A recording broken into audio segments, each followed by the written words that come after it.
Patients should be assessed with the 3 C's: clinical symptoms, calprotectin, and colonoscopy.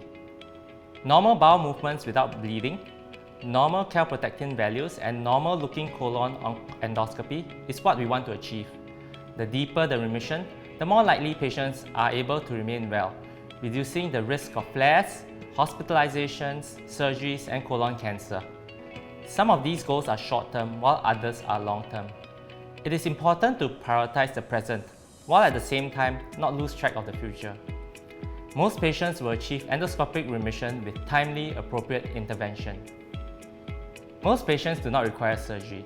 However, surgery may be needed in some instances.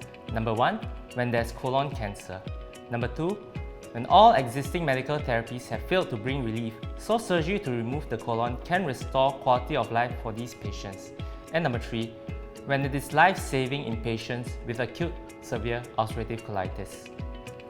Colitis that is not well controlled is more likely to result in flares, causing rectal bleeding and diarrhea. Patients will then need treatment to bring them into remission again. In severe flares, hospitalizations will be necessary to start treatment with intravenous steroids or biologics to bring down the inflammation quickly.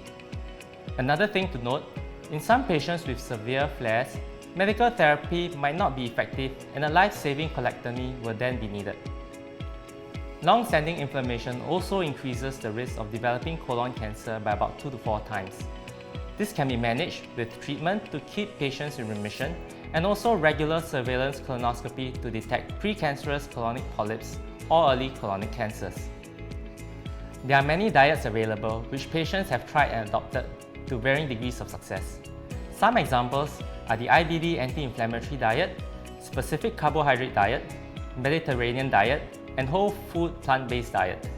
One thing in common in these diets is they tend to exclude the use of processed food and are mostly plant-based. Changing your diet alone is unlikely to bring the disease under control, but doing this in combination with medications is more likely to be helpful. In any case, these diets limit the intake of processed meat and animal-derived products, which is generally better for health.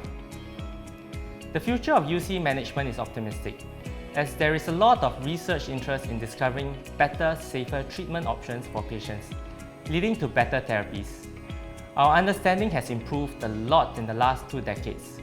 Having effective options means we are able to achieve deeper levels of remission to keep patients well for long periods, minimizing the impact that the disease has on their lives. We hope you have found this video useful in your journey of living with ulcerative colitis. Take care. And once again, I'm Dr. Malcolm Tan, signing off.